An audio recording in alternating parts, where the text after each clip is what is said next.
Okay, so today we are going to look at emotions and mood, and this will be the fourth lecture for the semester.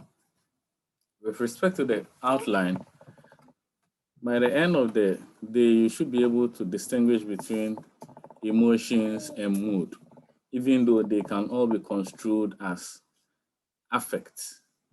Then you should also be able to identify and disguise the sources of emotions or mood. In other words, where do we get our emotions from, or where do we get our mood from? Then how does emotional, what is the impact of emotional labor on employees? So if employees endure emotional dissonance for a very long time, how does it affect them? Then we'll also be using the affective event theory to explain how events at the workplace leads to the development of our emotions, which also affects our employee work attitude or behavior.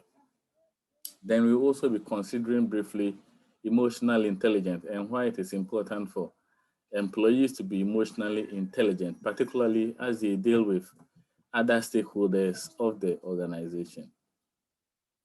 Then finally, we'll be considering how emotions can be regulated instead of being suppressed to achieve a positive health for an individual. Then for your reading assignment, read about um, organizational behavior applications for emotions and mood. That is something that I have left out. So it is a reading assignment for the class. Now let's quickly move on to the introductions.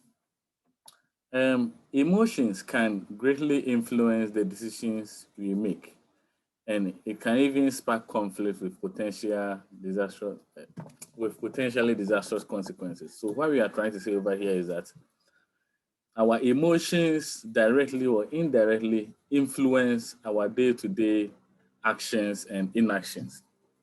And depending on how we harness and channel the emotions, it can yield positive or negative results. Now, this indicates that emotions are inseparable from our day-to-day actions. And in truth, we cannot set aside our emotions, but we can acknowledge it and work with them. So that is what I meant by our emotions or mood are inseparable from the day-to-day activities that we embark on. And the earlier we acknowledge it and know how to channel it, the better it will be for the actions that we also take. Now, given the obvious role emotions play in our lives, it might surprise you that until recently, the field of organizational behavior had not given the topic of emotions much attention.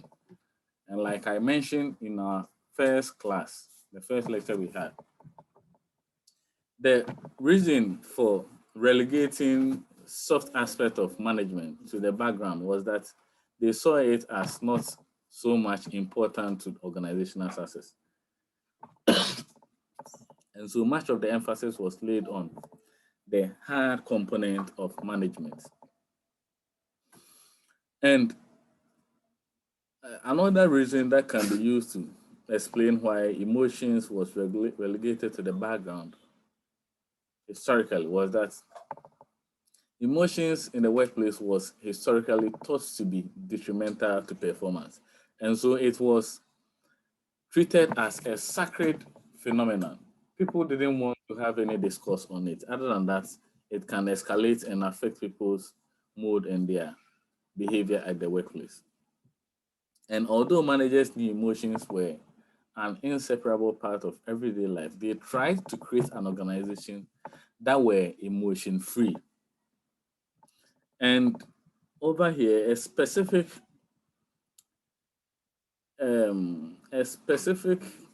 classical school of thought that I can make reference to is what we call the scientific management system by Frederick W. Tyler. Frederick W. Tyler is notable for advocating for a type of management system which he conceived as scientific management system. And in this management system, he conceived the whole organization like a machine. And just as the hard science or the people in the natural sciences try to control the laboratory and get things done through machines, he was envisaging that the way we carry out business activities should also be deliberately calibrated like we are operating a machine.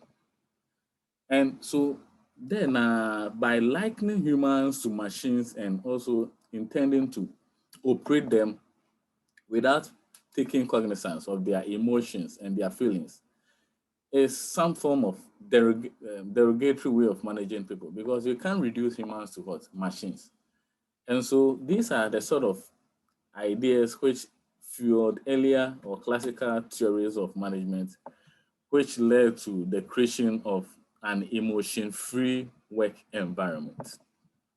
So don't forget, Scientific Management System by Frederick Tyler anticipated that the workplace can be managed just as machines are handled to attain desired results. Now, researchers tended to focus on strong negative emotions, especially anger, that interfered with an employee's ability to work effectively. And at that point in time, researchers were very much fixated about the negative aspects of emotions and how those negative aspects were affecting not only employee performance, but organizational performance. And because they maximize or increase the attention on the negative parts and attenuated the positive aspect of emotions, it's pushed away all managers from trying to even embrace it as part and parcel of day-to-day happenings at the organization.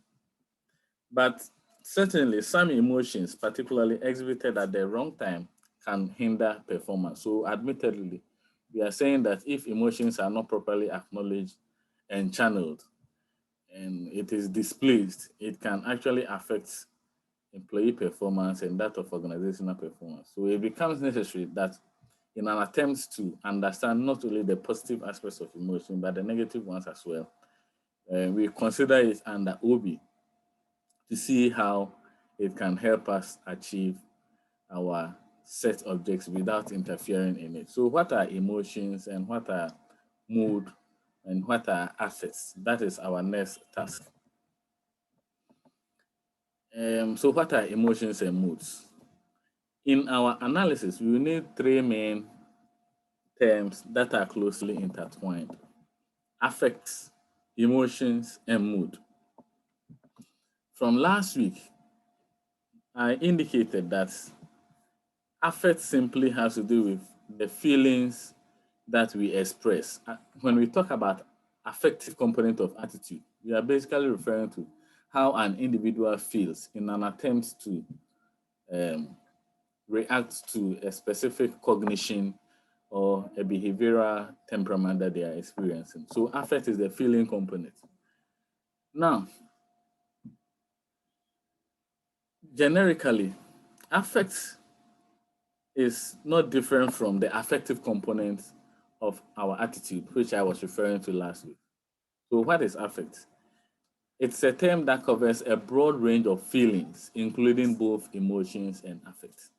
So we can comfortably say that affect is the larger umbrella within or beneath which emotions and mood can be discussed. In other words, affect is the main tree, and some of its branch is what we call emotion, and the other branches are what we call moods.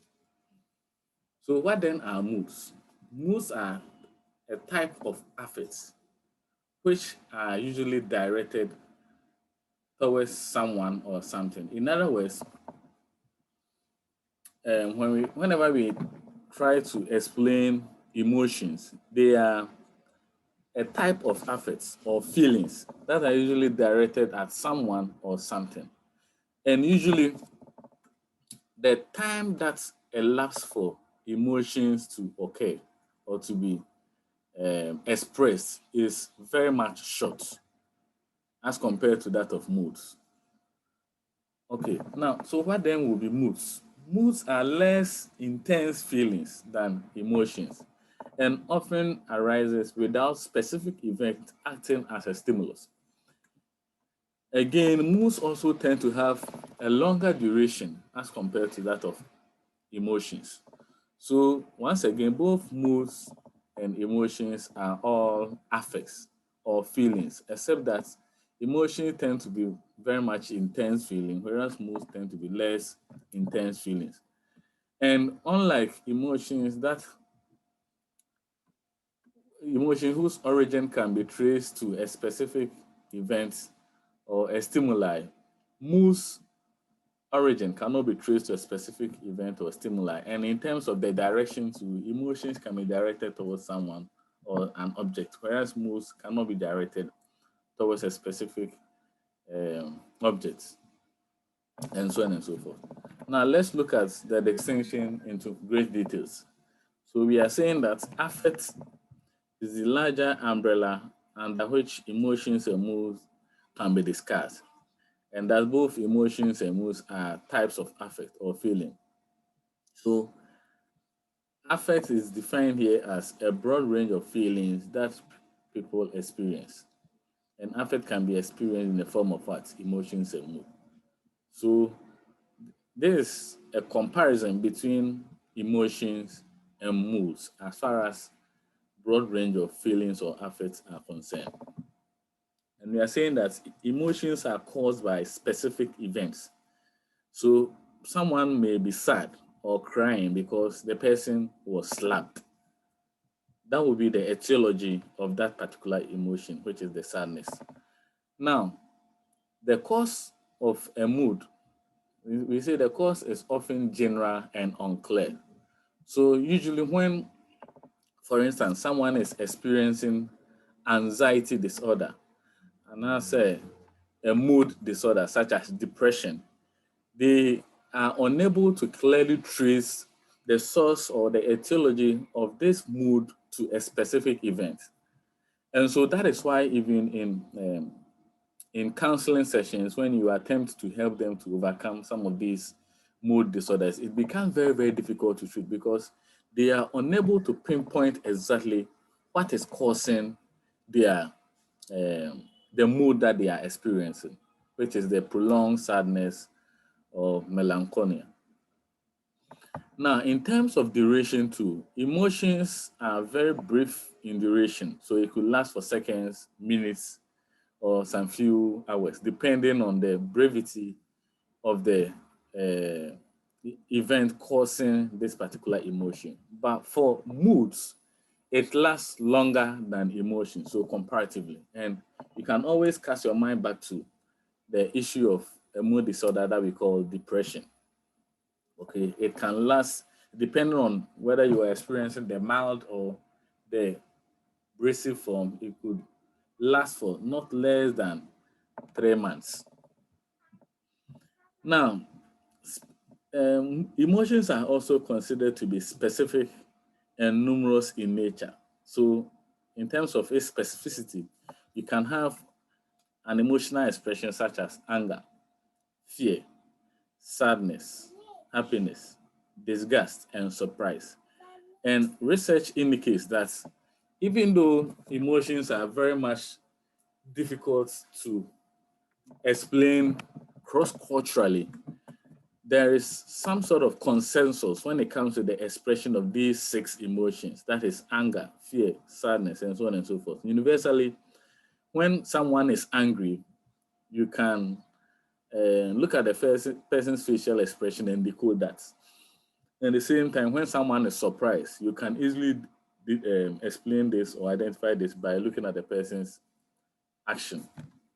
So these are the six universal um, emotions which are accepted cross-culturally. Now, what about moods? We say that they are more general. So two main dimensions of moods exist, which are the positive affect and negative affect.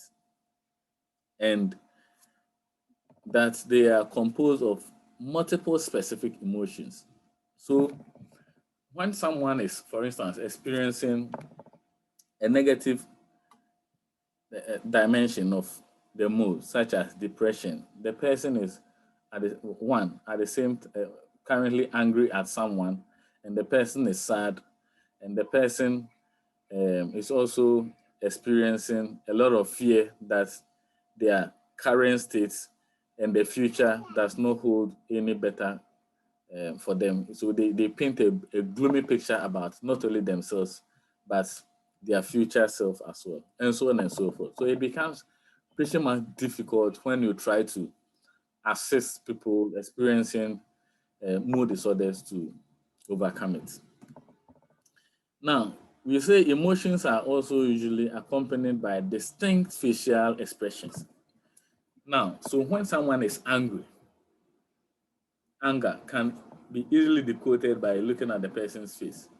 When someone is also in a shock or surprise, we can easily tell that from the person's facial expression.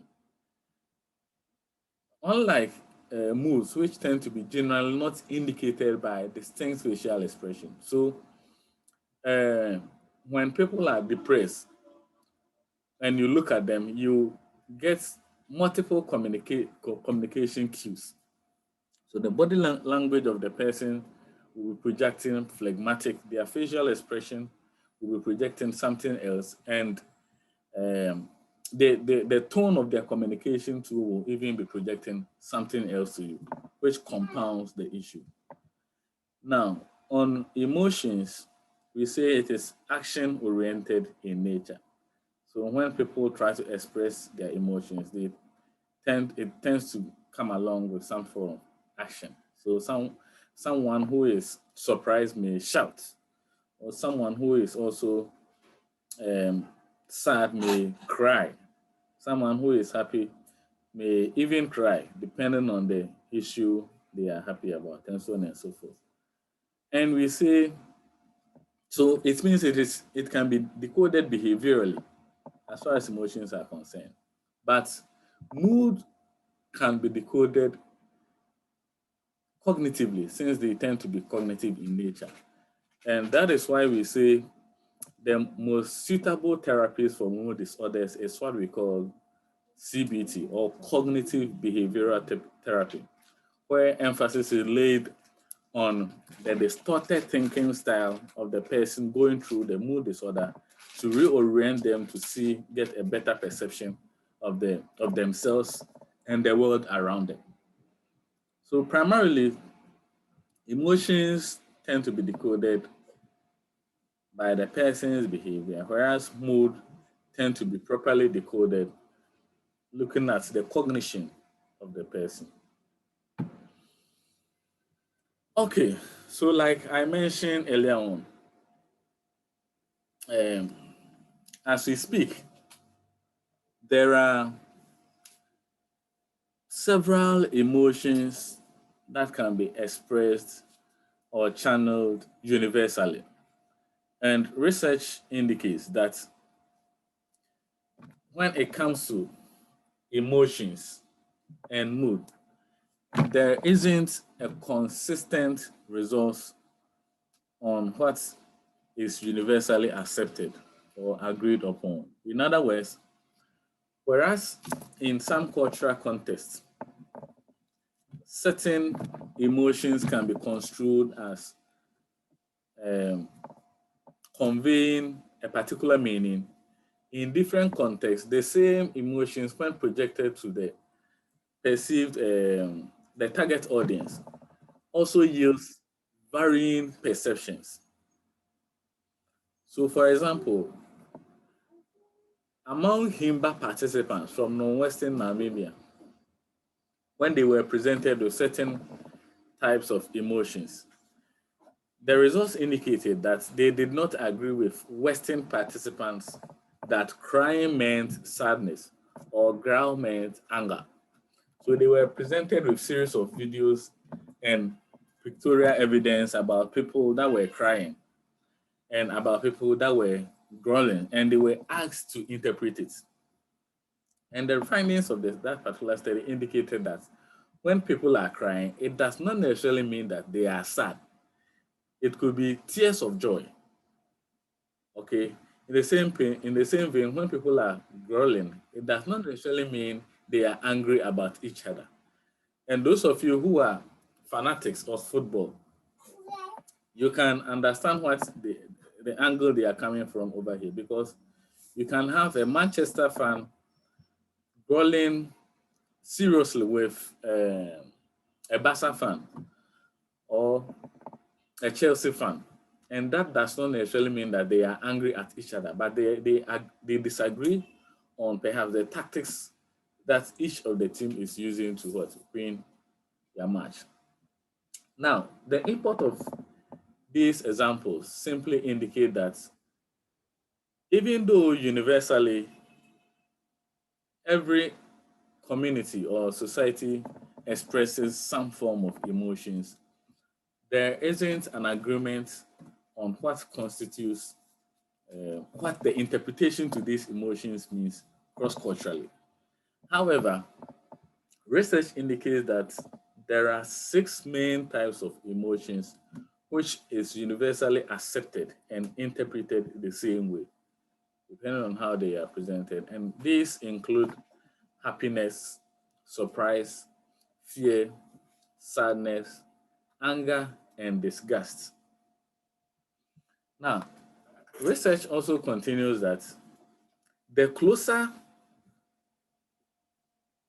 you move from one of these emotions to the other, then the more indistinct they become. So, for instance, when I present to you a picture of someone who is happy and someone who is surprised, because the proximity is very, very high, you are likely to misinterpret it as compared to when you are presented with happiness and disgust.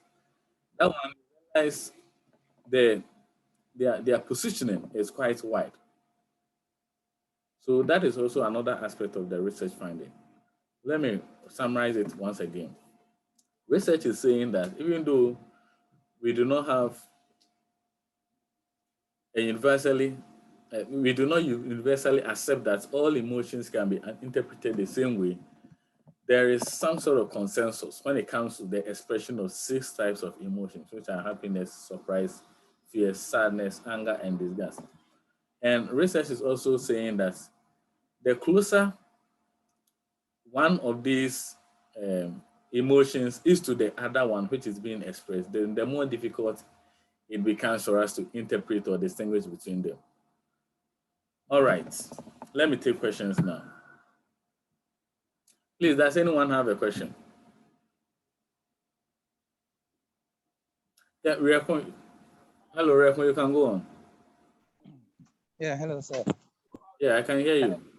Okay. So, sir, from what you are saying, these 6 expression of emotions, you are saying it has been it has been a consensus that for now this is what we should accept as an expression of emotion. So any form of emotion can be expressed under these 6 conditions. Yes. Okay. And you are also saying that the closer you get to each other, the more indistinct you can express it because they are almost the same. Yes. Unless you see them from afar. Exactly. Okay, so if you take something like happiness and anger, because the distance between them is very far, you can easily express it as you can easily express it as a demonstration of an emotion. Exactly. But if you take something like happiness and surprise, this is where my question is. Okay. When somebody is happy and someone is surprised, even if you bring them together, you can still see a distinction between the two acts. You mean when you are looking at them? When you are looking at the two at the same time. Even if someone is happy and even if someone is what? It's a surprise. I think from the understanding I'm getting from the previous explanation I've made, what I'm saying is that I don't see it to be true. Okay. Yes, I get don't what see you it are to be saying true. now. That if somebody is happy and somebody is surprised, and you bring these two emotions closer to each other, you will find it very difficult to show distinction between the two. Okay. So let's quickly do an exercise. I'm going to show you a couple of pictures, Okay. and you will tell me. That is what research is saying. So let's also test it from some pictures that I've gathered now. Okay. Let me move on to.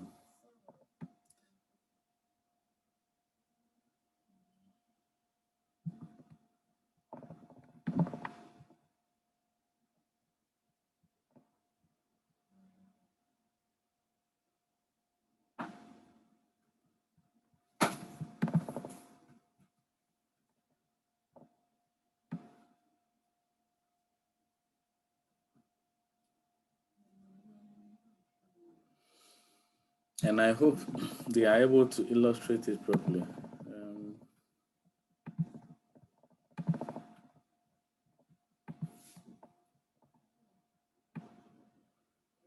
Please, can you see my screen? Hello. Yes, we can see it. Yes, sir. You can see the screen. Yes. So the contention is now between, for instance, the proximity between happiness and surprise. So let's focus on happiness and surprise. Then later on, we move on to anger and disgust to see whether what research is saying is something that can be true. Then we also look for other pictures to see whether they have some truthness to what they are saying. So let's focus on the happiness and then surprise. Surprise.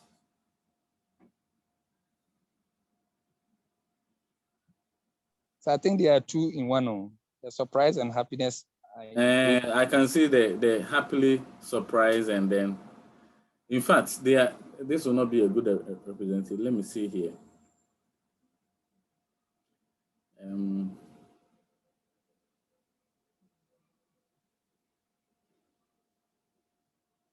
I'm looking for one of them which has all the faces.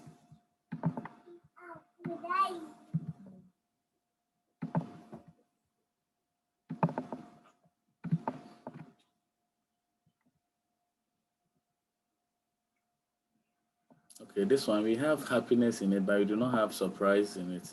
Surprise is down here. But so now let's compare. This one.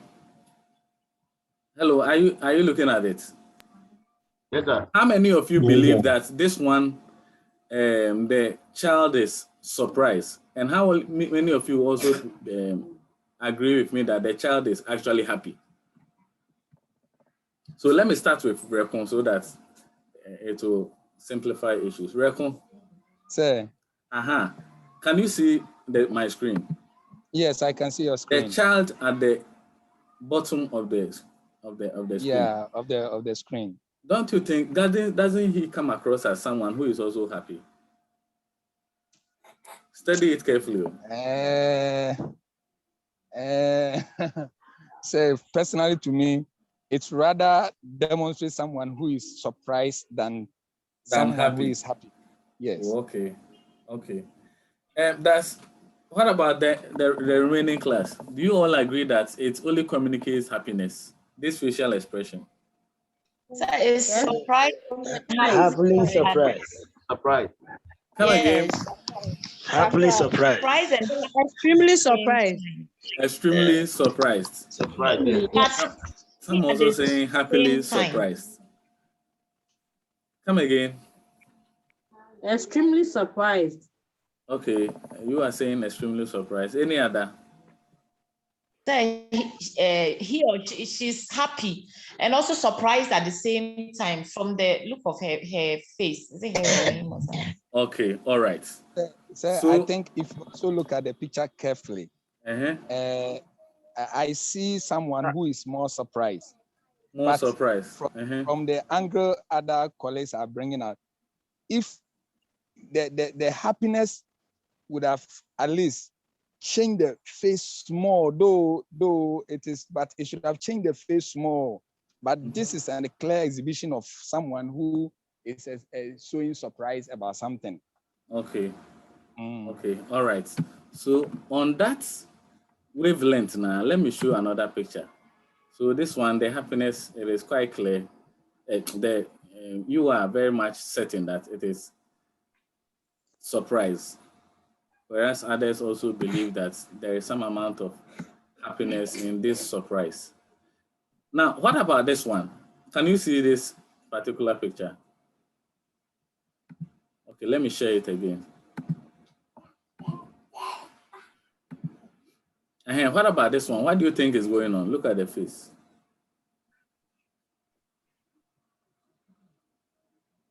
Hello. Can you see my screen? Yeah, I can see your screen. Okay. What about this picture? So I see it as someone who is very surprised. Surprised. Yes. Now, comparing this one with the child that we saw, I would say there was some element of happiness in the preceding one. Yes. Yes. So that is where the confusion lies. Now, Mame Sanfa, another.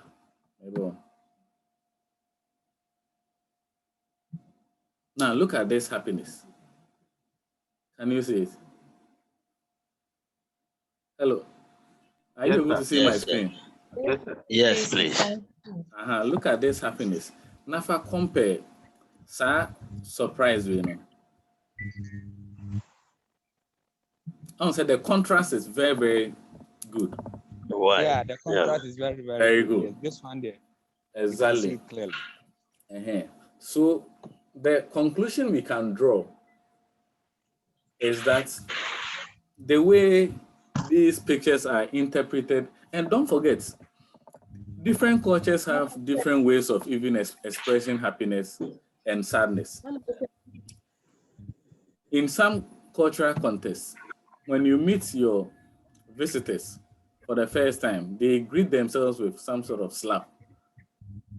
And the facial expression that ensues after it also has a different connotation and interpretation. So depending on the pictures you are projecting to for interpretations, it might yield consistent results with what research is saying, and it might also yield inconsistent results with what research is saying. So when you are interpreting some of these things, this is how you can actually critique it. Okay. Any question? Hello, Esther. Are you trying to ask a question? No, it's okay. Okay. All right, now let's look at the other continuum, which ones are anger and disgust. So let's quickly go back to the pictures.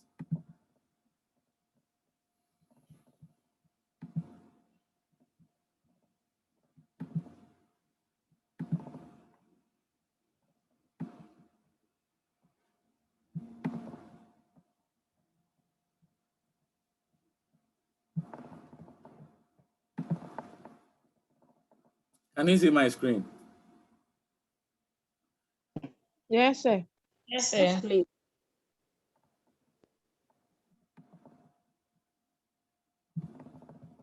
Okay, let me start from here.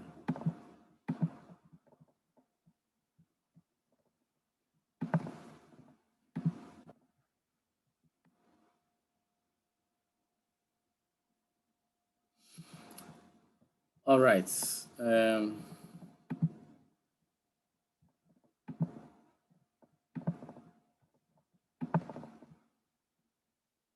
Now, so this one, hello, can you see me moving the arrow? Yes, sir. So we are now comparing anger and disgust because according to the continuum, they are the two closest at the extreme end. And so we are trying to verify whether they are indistinct. Will you consider this facial expression as communicating anger? This one. Hello, anyone can give me feedback? Sir, not really. Not really. Okay, so what do you think this particular picture, facial expression is communicating? So I think it's anger. Oh, one at a time. So which lady said not really? Is it Esther or Abigail?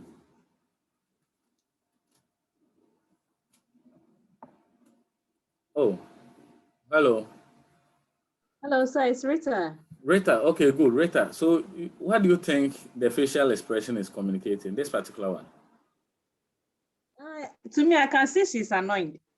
She's annoyed. Okay, so people, when they are annoyed, you can also say they are angry to some extent. All right. Okay. Rekun, you think it is what? Angry?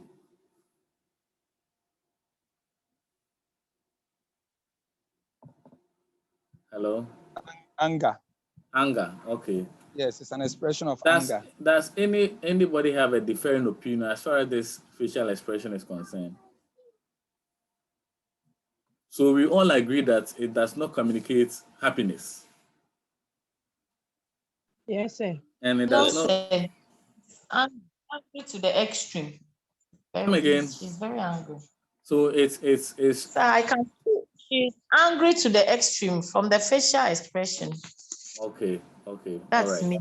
Yeah. All right. Now, what about this particular facial expression? This one.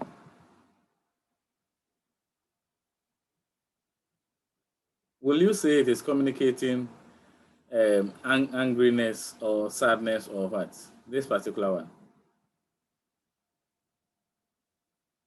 Hello, are you able to see my screen? Yes, sir. So what do you think is going on in this particular facial expression? Like, sir, let's take for instance, I've given her something and the thing is not nice. How she found her face, you realize that she's not happy with whatever I've given her. Okay. Like disgusting. All right. Does anybody have a different opinion? Doesn't it also indicate that the person is angry? This one. Yeah. Similar. And you still think it, okay, so you are saying it's similar. Yes, sir. Okay. Let me see. Martha. Sir, please, can we also say displeasure? Displeasure. Okay. Any other?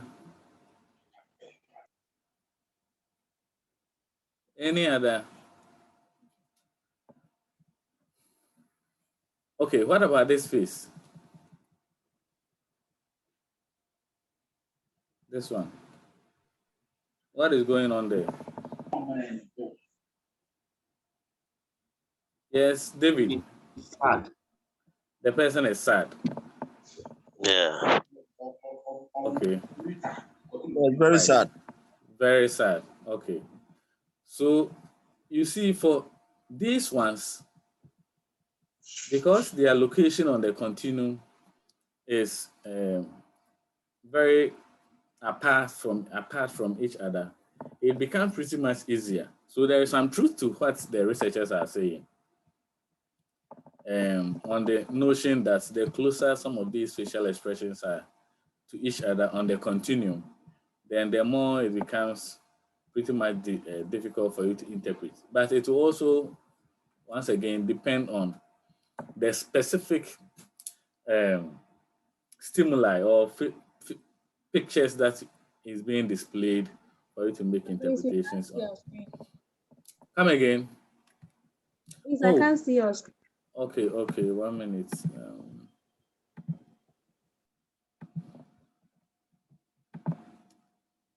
Can you see it now?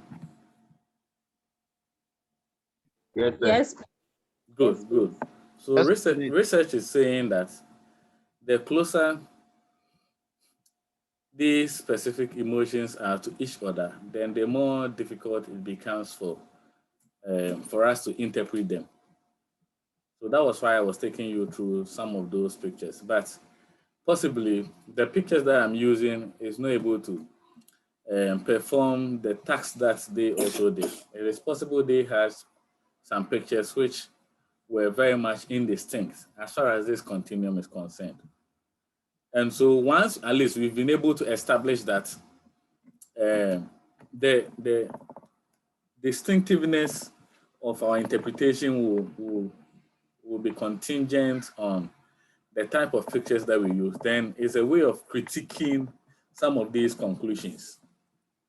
In other words, even though these 6 emotions can be universally expressed, the continuum that they have presented over here cannot yield consistent results across time and space. All right.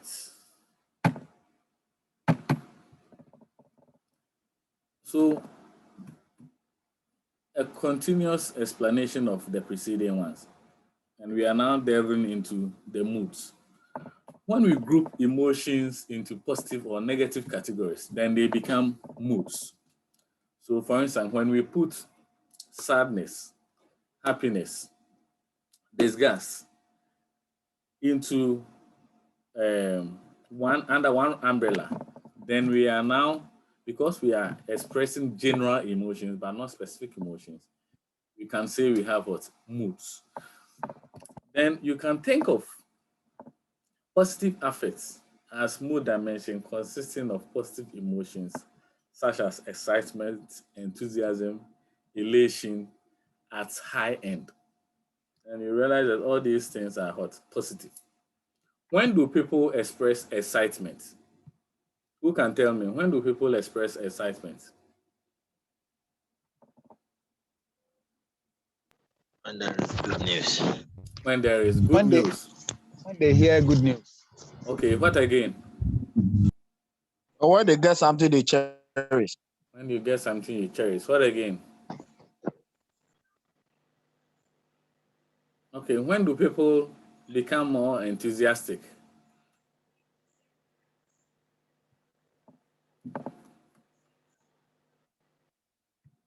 Yes. When do people become more enthusiastic? Who can tell me?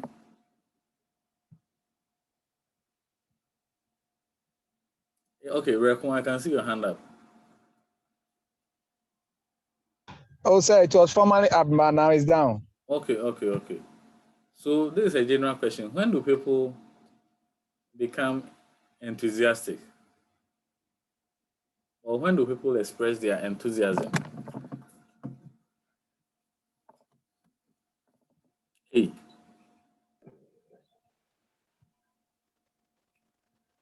Yes, Martha. Sir, please, when they are eager to do something. When there is some sort of eagerness to achieve a particular objective, good. And when elation. So the point I'm trying to drive over here is that you can even use these things interchangeably, depending on the motivation behind your communication. And all right, negative affects is also a mood dimension consisting of nervousness, stress, anxiety. In fact, I will even put depression here, and at the high end. So when we tend to cluster negative affects, specific negative affects together into a continuum, then you can get what? The negative moods also manifesting.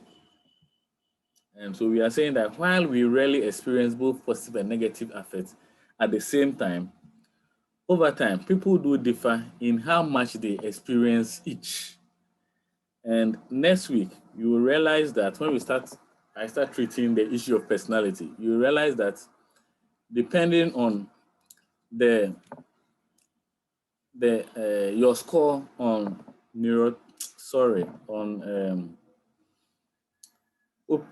depending on your score on neuroticism or emotional stability, you are likely to be considered as someone who is even-tempered or emotionally unstable. We'll be looking at all those things next week.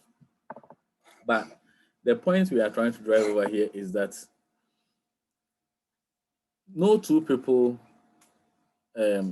may possess the same emotions in the same quantum and also expresses the same way. Because of the variations in the amount of emotions we contain and also we express at any given point in time, there is the higher likelihood that it is either the negative affect or the positive one which is superseding the other. And the reverse is true.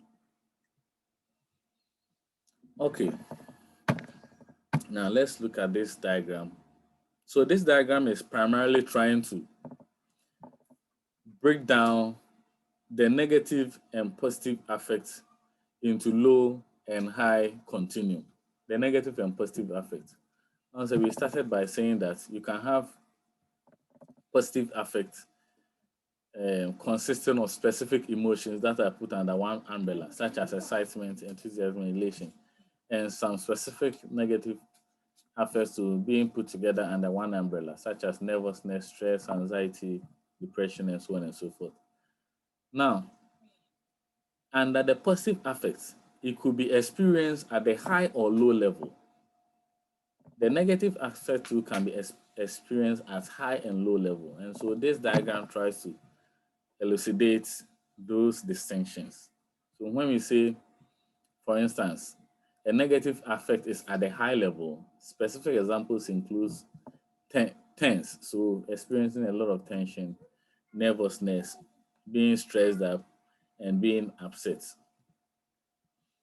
Then they also construe high positive affect to include high level of alertness, excitement, elation, and happiness. Then when it comes to low positive affects, they put sadness here, depression, bored, and fatigue. And when it comes to low negative affects, they construe some of the types as calmness, relaxed, serene, and content. Now, if I am redrawing this in terms of classification and from my own experience, issues like depression, sadness, I will rather move them here. That is, if I am critiquing this model, I'll rather move them here because they are not only negative, but they are also what? Very much deleterious to our health and well-being. Okay. All right. So that was just by way of illustrating. Now, what is the source of our emotions or mood? In other words, where do we get them from? The etiology of emotions and mood, or studies into it, started around the time, I don't know if you've come across Aristotle and Socrates when they were making the arguments about the world of being and world of becoming. That was the time where they were trying to explain emotions and moods. And so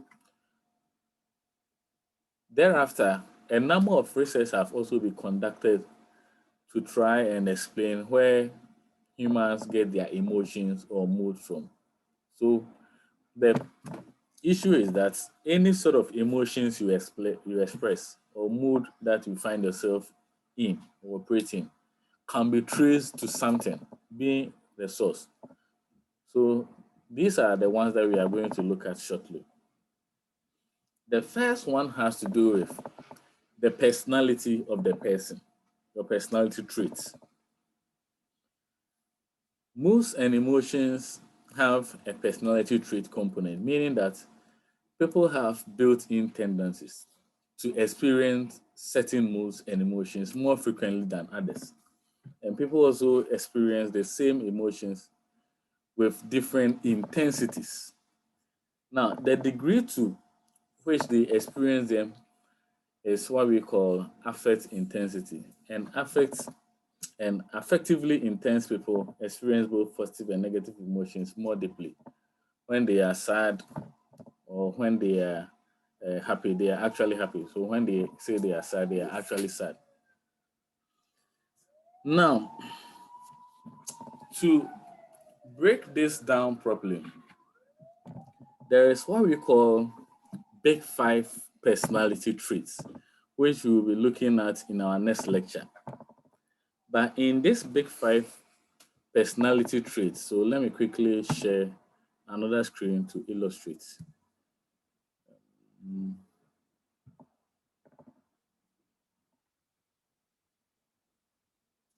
Can you see my screen? No, sir. Come on, you can't see it.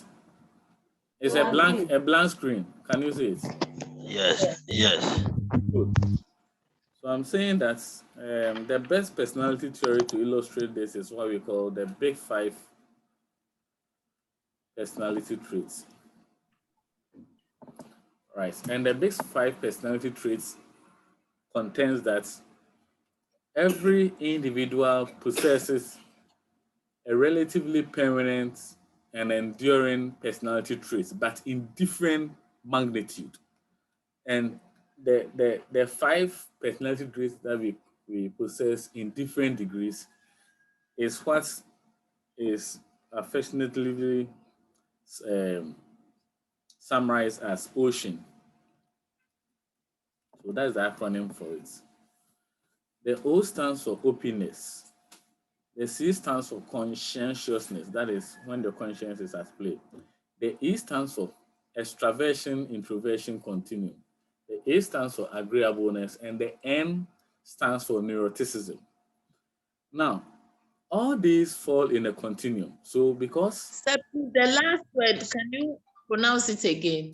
The N? Neuroticism. So neurotic. When we say someone has a neurotic trait, let me write it. It comes from the word neuron. Neuroticism. Now, this neuroticism is what I was talking about as a type of personality trait which can influence the degree to which you express your anger or your happiness.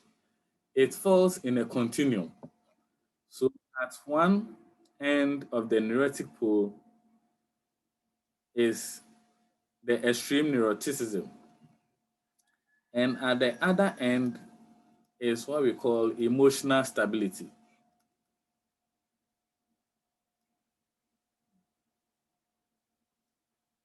Emotional stability. Good. Emotional stability. So neuroticism. Now, depending on your score on this portion of the personality instrument, you are likely to be classified as someone who is having a neurotic behavior or someone who is emotionally stable. When we say someone is emotionally stable or emotionality, it simply means that, so let me start with the neurotic type of behavior. When we say someone is a neurotic type, it means that when it comes to the expression of their emotions, it goes to the extreme. So such people can be easily angered, they are irritable, but at the same time, they are also very much excitable. To both say, I didn't share that and I will be answering within a short period of time, you will find them finding it so much amusing. These same people can transition or switch from this elated mood to an irritable mood. And so when you are reading, when it comes to their application to organizational behavior, one thing that we do during recruitment and selection is that when you are hiring people for portfolios that need high level of emotional intelligence, you have to look out for these neurotic people and eliminate them. Other than that, they will easily burst out under little or no provocation and displace it onto the customers or the colleagues that they are working with because of their temperamental nature. And so when we are also doing recruitment and selection into the security services, you don't have to give them the opportunity, because the little provocation, they will be firing and shooting aimlessly. Okay. We rather aim for people that are emotionally stable. So those are the ones that we say emotionally they are what? Intelligent. They are able to scan their environment, appraise it, and know when to even vent their anger. All right. So please, the long speech I'm giving, is it clear?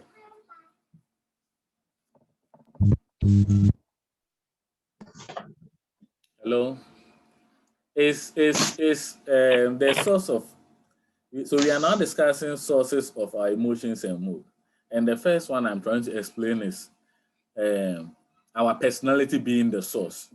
And research is saying that if, for instance, on the last component of the ocean, and I said the big five personality traits, if you are labeled as someone who is neurotic, then you are likely to be easily angered, irritable, and so when it comes to you manifesting or expressing them, it will be very much rampant. That is basically what I'm trying to say over here.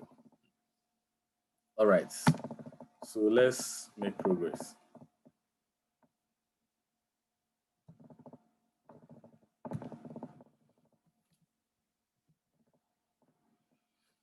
Now, research is also saying that the time of the day, so this one there, all of you think through it properly and give me feedback if it is actually realistic to what you are experiencing. Research is also saying that the time of the day can also inform the emotions or moods that we experience. So they are saying moods vary by the time of the day. And research suggests that most of us actually follow the same pattern. And when they say this, they mean universally. So we are going to now reflect on it and see if it is actually realistic. Levels of positive affects tend to peak late morning, that is from 10 a.m. to noon. They are saying that between the hours of 10 a.m. in the morning to about 12 in the afternoon, that is when we tend to experience a lot of positive affects. And then remain at that level until the evening. So once it peaks, the positive affect peaks, it will start stagnating until we get to around 7 p.m. Then starting about 12 hours after waking, positive affect begins to drop until midnight. So right after we wake up from our bed, go into shower, and so on and so forth, the positive affect that we wake up with will be diminishing until we get to midnight. And those who remain awake, that is those who do not sleep after midnight, the rate at which the positive affect drops also accelerates. So it will be, the more you stay awake, then the more it diminishes. And so on and so forth. Do you agree with this finding? So let's pick it one by one. Between the hours of 10 and 12, can you construe it as the time period or the time of the day where you tend to experience positive affects? Or is it the time of the day that you are very much busy handling your work schedules? And so you confront a lot of challenges and setbacks. Just be thinking through. Who would like to give me feedback or share his experience? Okay, Ishan. Sir, Ishan, go on. 10 a.m. I'll be busy, very busy on my schedule, trying to solve everything I meet. Okay. Yeah. So that wouldn't be a point in time where you are likely to experience a lot of positive effects, right? Yes, sir. What about if the job or the busy schedule you are handling is something that you are very much passionate about? In other words, you enjoy what you do. Yes. That one I do start early. To face the 10 a.m. I do start early. Okay. From 7 a.m. upwards. Okay. Okay. Yeah. All right. So, any differing opinion?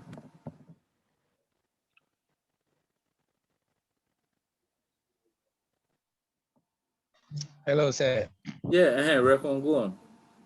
Sir, I think from 10 a.m. to the noon, depending on the type of work you do. Personally, what I do at my workplace, I'm at the customer service center in ECG.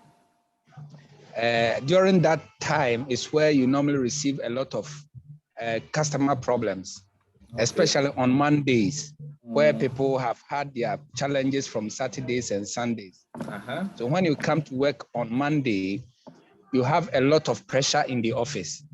Depending on the nature of the sort of person I am always interested in solving people's problem. That is me. That is personally how I am. So when people come in their batches like that, and I try to solve their problem, there's sort of kind of a positive affect. It makes me feel good once I'm able to solve the problem, and the kind of compliment I receive from people. Oh, thank you, sir. Oh, I'm very grateful, and stuff like that. It makes me feel good at that point. But in the afternoon time, from 2-3 o'clock thereabout, the pressure start diminishing, and you feel like you're becoming so bored and stuff. So nothing really ignites you. There isn't that much that ignites you. So I tend to agree with the research. That from the findings they are projecting over there. Yes. From 10 o'clock at that time onwards, you tend to get positive affect. Very good. And from 12 o'clock downwards. Now there is another study that also says that depending on the day of the week, the day of the week can also be a source of your positive or negative emotions. So from what you were saying, you even indicated that on Mondays, you tend to experience a lot of complaints. Yes. So will you construe Monday as a type of the day where it might generate a lot of negative emotions or positive emotions? Monday rather tends to generate positive emotions. But on Wednesdays, when we are mid of the week, you lose as if almost all the pressure within the week is diminishing. And therefore, when you get to the office, you don't tend to do much. Once a while, someone comes in with a problem. Once a while, someone comes in with a problem.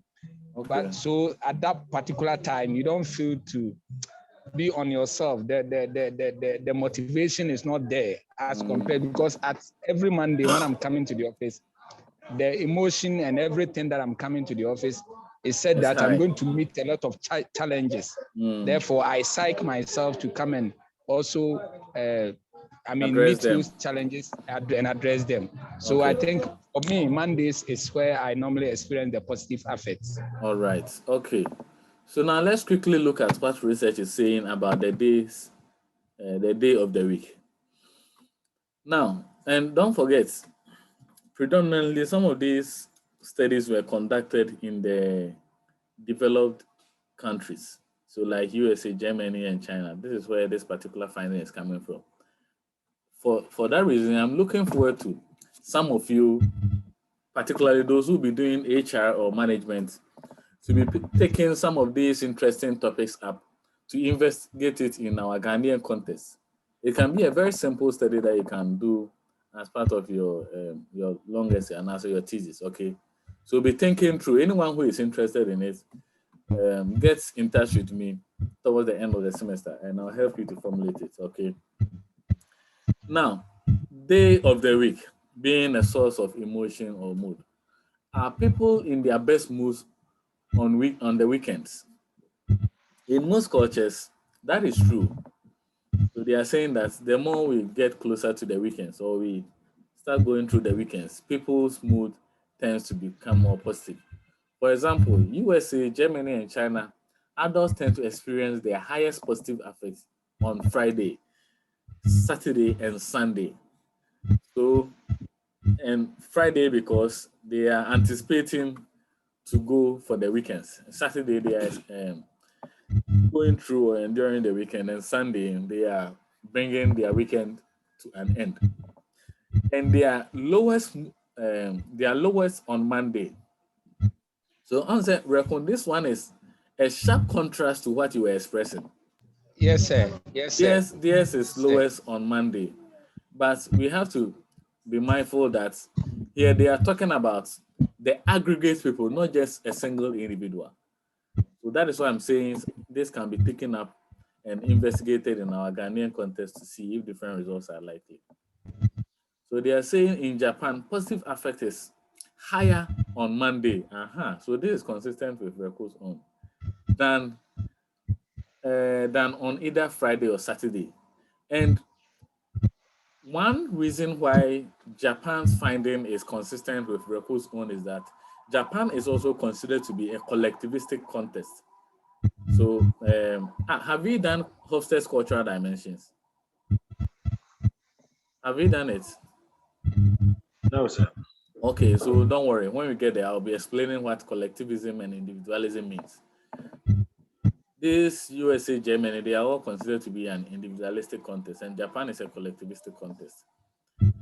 And as for negative affects, Monday is the highest negative affect day across most countries. However, in some countries, negative affect is lower on Friday and Saturday than on Sunday. And there are explanations to all these things depending on the peculiar circumstances that people are facing. And my thinking is that it will be negative affect will be going up on Sunday because you will now be preparing for your busy schedule on Monday. Okay, but once again, depending on your attachment with the job that you are doing and how passionate you are about it, going to handle a busy schedule on Monday may come across as something which ignites positive affects. Now let's look at the weather, the weather condition of a given environment. Philomena, kindly mute your microphone, okay? It is giving us a feedback here. The weather. So, do you think the weather condition of a given environment can also influence the emotions or mood that we experience, such as whether it is 70 degrees and sunny or on a gloomy, cold, rainy day? Sir, it's very sure. So, make your argument and let me see. Yes, depending on where you come from. Ghana, for instance, we only experience two different type of weather. We have the winter and the rainy season and the dry season and the rainy season. Yeah. If you compare our own to United States, where they have about 3 winter, spring, and stuff, and those things, because they've psyched themselves that this is how the environment we live, and this is how the environment dictates to us. Therefore, the mindset is also, the mindset is also prepared to meet those challenges.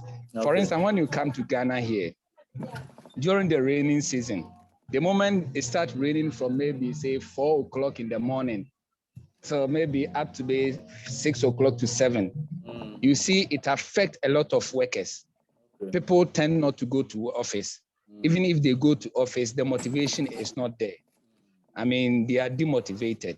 Okay. But in other countries, because they lived with it, during the winter days, they see things to be normal, though there's a slight difference between the summertime and the winter time. But because of their system and how things operate there, they seem not to have any negative effect with the weather. Okay. As compared to our African countries where we mostly experience two separate, different weathers. So that is how I'm seeing the whole thing. Okay. And will you also agree that depending on your profession, you are likely to be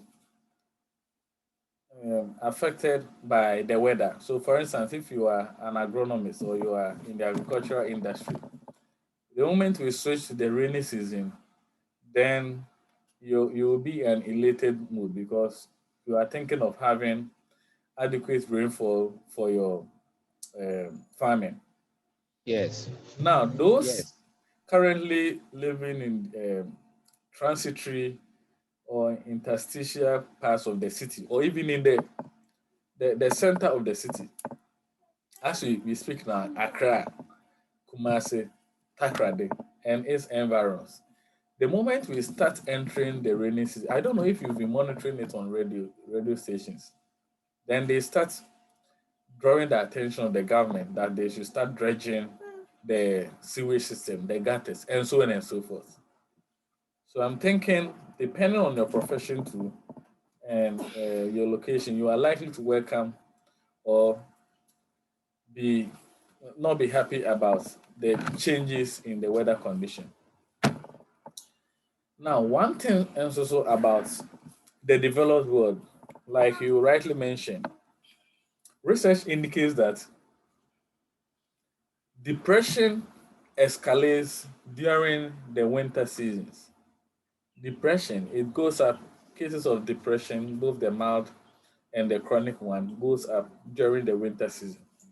And this is so because at winter, particularly people that have moved from non-Western countries, such as from Africa, and have now settled over there. Because we are pretty much used to planning our activities with the sun. So, for instance, in Ghana, we are actually able to say it is night or we are in the evening because the sun has set and the place is looking dark. And we're also able to tell whether it is morning or afternoon, depending on the positioning of the sun. In the developed context, such as a place like Norway, when they are experiencing their summer, the sun can be in the sky for as late as 2 a.m. So I'm talking about 2 a.m. here where you'll be seeing the moon in the sky. At that point in time, you will still be seeing the sun in the sky. And when they also get to winter, the sun can appear for just 2 hours in a day, and the rest of the day you'll be experiencing total darkness. Now, those who are unable to adjust to some of these weather changes experience some sort of mood disorders.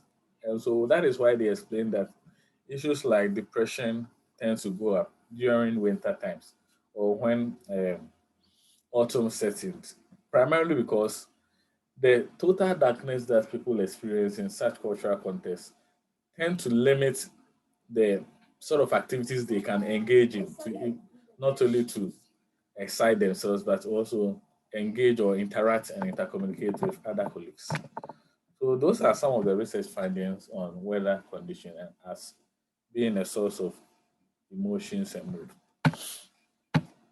Then stress. That one there is straightforward. So you can imagine a stressful event at work can negatively affect your mood. How, depending on the stressful nature of your job, it can affect the extent to which you will be happy or satisfied doing the job you do, or being dissatisfied doing the job you do. So that one there is quite straightforward. And that is why managers are admonished to create a stress-free environment, because stress has deleterious consequences on the health and well-being of the people that experience it, especially if it is not properly managed. So that is also an interesting research area that you can consider for your thesis. You can be looking at the effect of stress on employee job satisfaction and also organizational performance and so on and so forth. Now, social activities. Do you tend to be happiest when you are out with friends? Well, what will be your response to this? In other words, does the extent of your social activities with friends, family members, and community members also communicate or determine your mood or emotions at one point in time? What will be your response?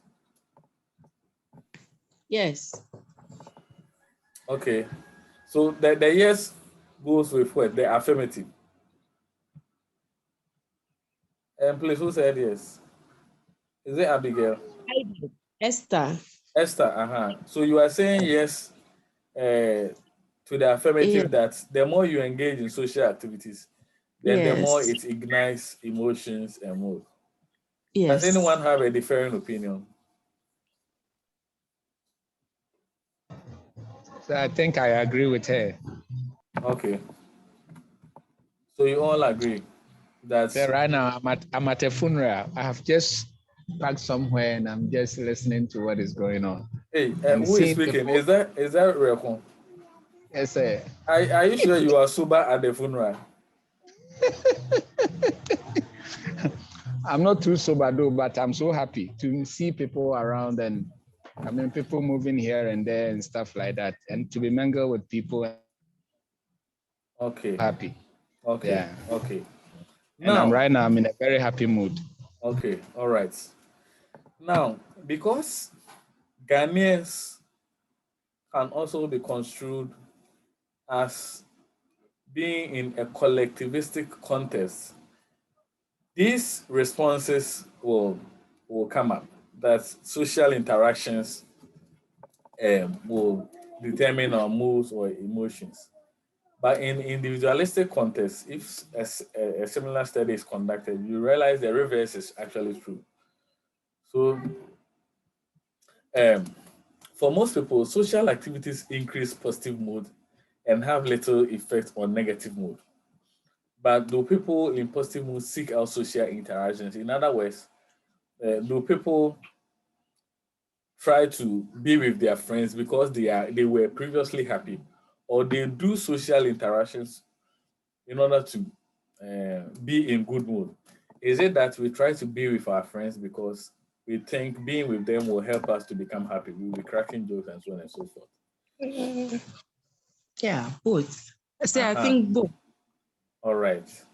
So it seems both are true. So the source of the emotions could be that you want to be in a social situation so that you'll be happy, or you are already happy. That is why you want to be in a social position so that you will share it with your colleagues over there. All right. Now let's also look at sleep. Who can help me here? How does sleep contribute to our emotions and mood? Who would like to try? Yeah, hello, sir. Yes. Okay, Welcome. go on. So it has a very positive impact on your emotions. That is when you have a very good sleep. Okay. Last time I tried having an all night with a pastor in Adoma FM. Okay. So I stayed awake for almost from around 10 o'clock to around 4 o'clock. When I woke up the next morning, because it's not something that I'm used to, it disturbed my day for the whole day.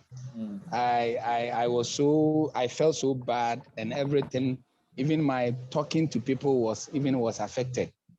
Okay. So I believe if you have a very good sleep, especially with the married ones, if you have a very good sleep together with something that I don't want to say, but it makes you feel very, very good. Hey, brother.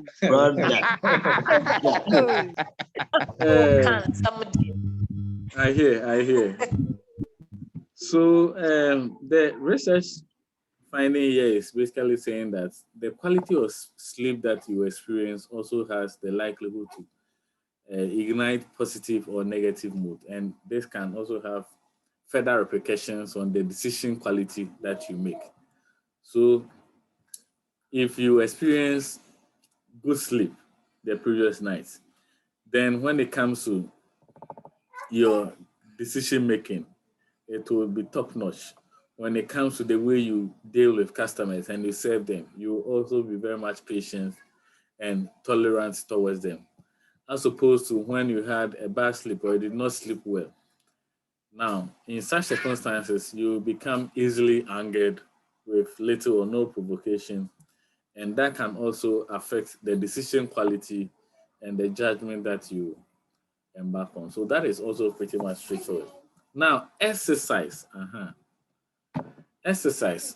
So, what do you think? Exercise, how will it influence our mood and emotions?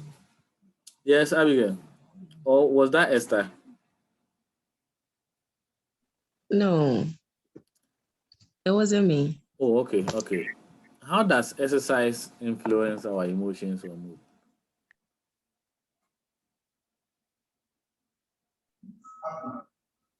Who would like to try? Yes, hello. Yeah, Grace, go on. Sir, I know exercise makes the body strong. Okay. So constant exercise will always make you feel happy. Okay. So it helps you to relax. Yes. So that's all right. Okay. Any other? It should be constant. Okay. So not just a one-time kind of thing. Yes. All right. So I like the last one. Not, it shouldn't be one time kind of thing. Yeah. Because recently I tried exercising my body for the first time, and when I woke up the next morning, the kind of pain that I went through, it really disturbed my day. Exactly. Because even getting up from my seat was even difficult for me. So it should be constant. If you become used to it, then doing exercise every time will always add a very positive impact on your emotions. Yeah. So ideally, the first 3 days you commence the exercise, your body will now be trying to adjust to. Yes, you will suffer. Yeah, the changes that you are going through. So you be experiencing bodily pains here and there. But with time, your body having adjusted to it, you will now be replenishing all the goodness that comes with the exercise. Okay.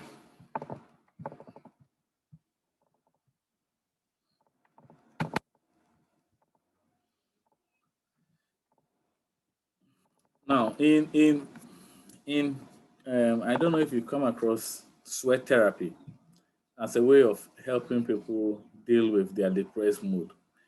It has actually been proven to be very much instrumental when it comes to treating depressed people or people that have mood disorders. This is so because usually people that experience mood disorders such as depression are always coiled in their room with all their windows and doors shut. So the moment you introduce them to this sweat therapy, that is basically giving them an opportunity to exercise, to sweat, and being exposed to the sunlight. It helps to gradually make them open to new ideas and also open to new perspective about how they are currently perceiving themselves. And once you continue the cognitive behavioral therapy with this exercise or the sweat therapy, it is able to yield favorable results. Now, age. So, do you think comparatively the younger and aged groups, which one do you think will be more prone to negative or positive emotions, and why? Negative emotions and positive emotions. Do you think it is the younger or the youthful age groups that will be more prone to positive emotions, or you think it is rather the aged population that will be more prone to negative emotions? Who would like to try? Yeah, go on. I think it will be the aged population. Okay, so is it the aged population that will be more prone to positive or negative? Negative. Okay, so the aged population will be more prone to negative emotions. Can you explain why? Emotions. Yes, sir. As you grow and your responsibilities become small. Any slight thing annoys you sometimes. But when you are young, it's like less whatever happens. responsibilities. Yes. Okay, so you are I don't care. My mom and my dad is there. Okay, So, all right. so as you are growing old, even when children are playing, you become annoyed, and that's why you see mostly old men. When children are playing, it annoys them. They shout on them, keep quiet, do this. They have a lot to think about. Yes. Okay, all right. Thank you very much. Please, does anyone have a differing opinion? So I think when you are an aged and you have reached what we call self-accomplishment, you see everything. I mean, you have been able to put up your house, you are living better, you are taking good salary. I mean, you are enjoying life. All your children are now grown ups. They are working at nice places. They come on weekends to visit daddy and mom. I mean, when you are also at that stage, you feel very good. You don't have much responsibility on your shoulders. As like, just like before when you were young, you are now raising your children up, paying school fees here and there, going for PTA meetings, almost all the troubles in the house. But when you get to a point where you have gotten to a place where you think life is good for you, you are on pension, you live in your own nice building, together with maybe your family, they are no more with you. They normally come on weekends to visit you. When they come, there's this kind of happiness, and it adds a lot of positive emotions to your life. So I think when you are rather old and you are able to plan your life very well, you enjoy those kind of positive emotions than when you are young. But when you are young, the pressure is too much. All right. Thank you very much. The argument Rekun is making is what Erik Erikson considers to be the last stage of social development, which he construes as integrity versus despair. Now, when people grow to a point in their life where they believe that they have accomplished enough in the world and they have also impacted positively on the next generation, their family members, and so on and so forth, then at that point in time, they tend to experience a psychological health we call integrity.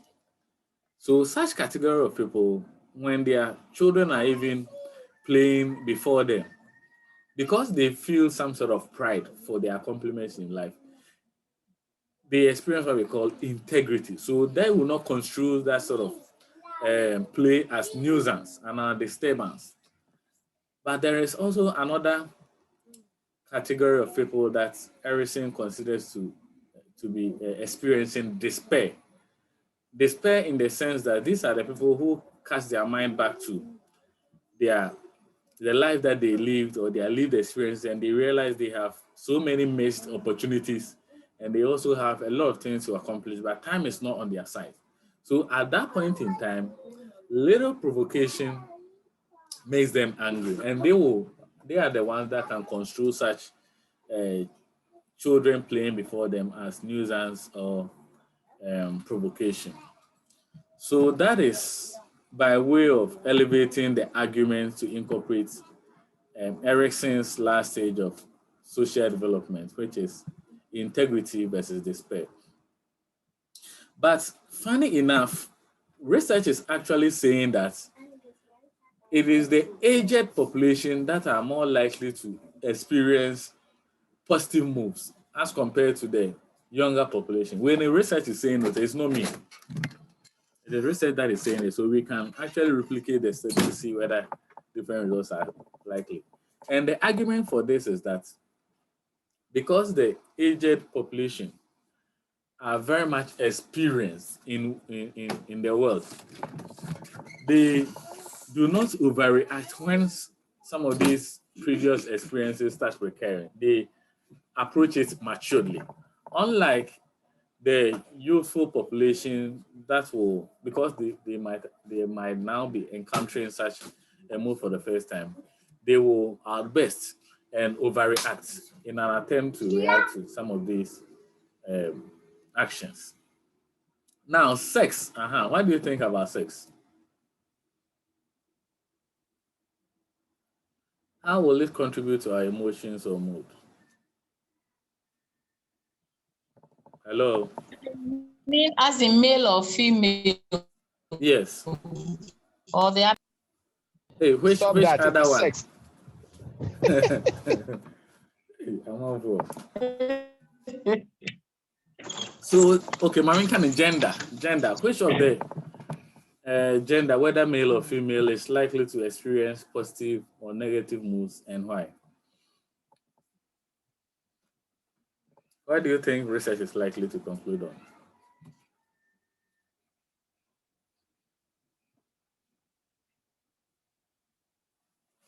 Hello. Please come again.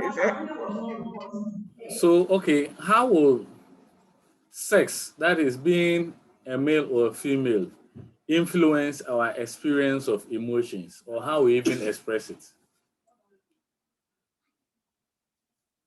And answer, which gender is more likely to experience positive moods, and which one is more likely to experience negative moods, and why?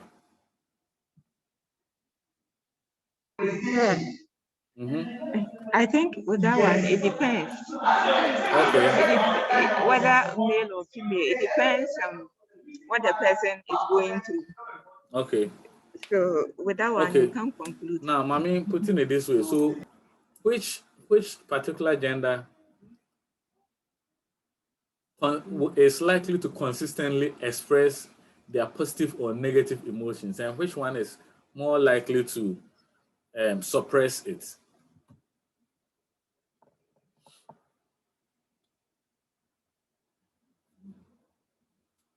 Is it clear now? If they don't want to talk, let me talk. You go on. Sir, for me as a man or as a male gender, I think if you are a man and you are able to get a very good sex, it really makes you feel very good, and it has a lot of positive emotions to you. Because, I mean, of the two gender, I think the male is always looking for it.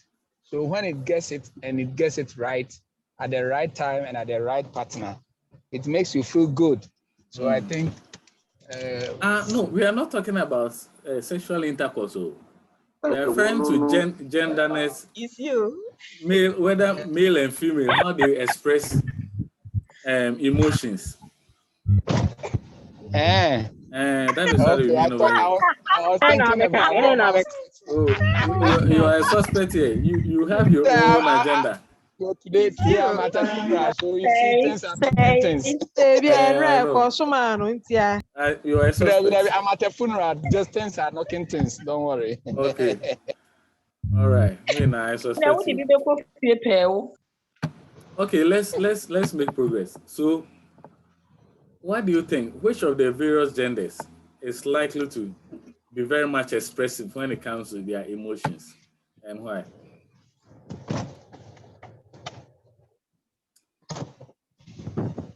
And So as you go on, Rita, go on. So I think it's women. Okay, why women? We hardly understand things than men. You say you what? You hardly? Yes. They are complicated. Hey, Mr. O, it's not about complication. Biologically, you can explain it. You can explain it from a biological and a cultural perspective. Now, from a cultural perspective, I don't know, most of you who are familiar with this account saying that Bemensu. I don't know if you've heard it before. That Bemensu. Yeah. So we can say that. Very good. Yes, sir. I've heard it before. There are a lot of sayings in Akan, and I think in other ethnic balances too, that tend to demonstrate that the culture we find ourselves in and the culture that nurtures us and brings us up also has a role to play in orienting us to be very much receptive towards certain type of emotional expressions. So at the funeral ground where Rekun currently finds himself now, you come across a lot of women crying as compared to men. Now, as far as the biological component is concerned, women too have been biologically predisposed to be very much expressive when it comes to their emotions. And there is actually a hormone responsible for that, which makes them very much expressive. And men, on the other hand, tend to be, we come across as suppressing some of these emotions, and they all have their implications on our health and well-being. So that is how the sex or gender you have can also inform the emotions or mood that you exhibit. Now, impact of emotional labor on employees. Now, so what is emotional labor? Emotional labor refers to a situation in which an employee expresses an organizationally desired emotions during interpersonal transaction at work, as opposed to their personally desired emotions. So I'm taking it again. Emotional labor refers to a situation in which an employee expresses organizationally desired emotions during interpersonal transactions at work. And this is at the peril of their own personal emotions. So ideally, we are saying that the worker would have preferred to perhaps frown their face at the workplace. That is the personal emotion that they would have wanted to express. But the organizational modus operandi desires that at any point in time, they have to be smiling towards the customers. So the moment you yield to the organizational desired emotions and you express it, then we say emotional labor has what? Okay. Now, the way we experience an emotion is obviously not always the same as the way we show it. So that is what I meant by when you are in a sad mood, so you would have wished to even be crying or be in a melancholic mood. But the organization expects you to work diligently towards the customer. So it also expects you to be smiling. Now, to analyze emotional labor, we divide emotions into felt and displayed one.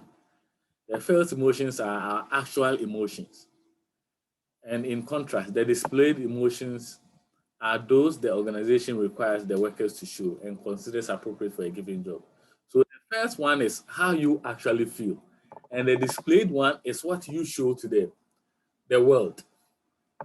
Felt one is within you, and displayed one is the one you project outwardly. And research also indicates that the displayed emotions are not innate. They are learned, and they may or may not coincide with felt emotions.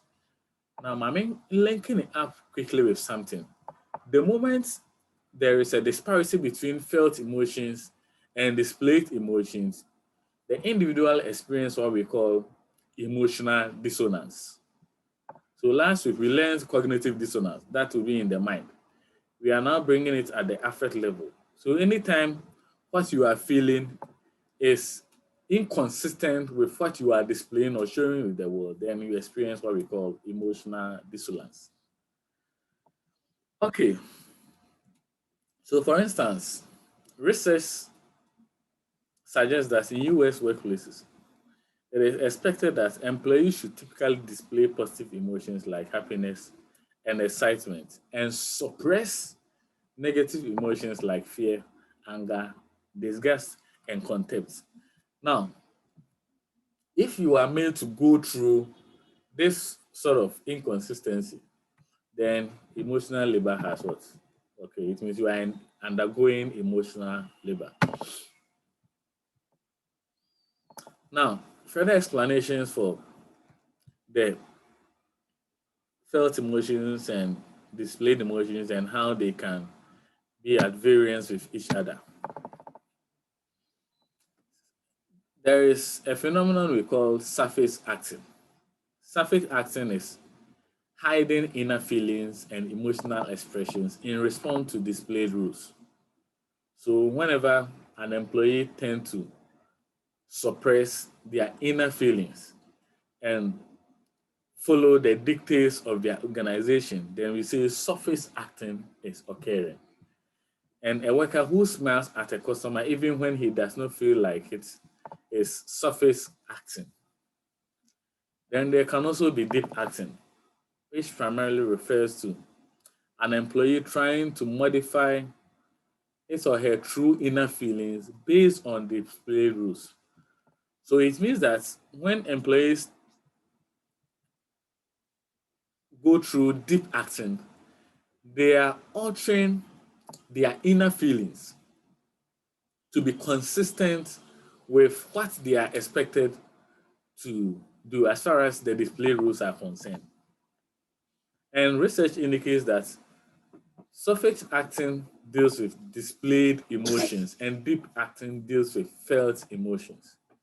In other words, surface acting is where an individual tries to please the displayed rules of an organization, whereas in deep acting, the individual tries to alter their inner feelings for it to be consistent with what they are expected to do. And so it's more or less like rationalization at the deep acting level.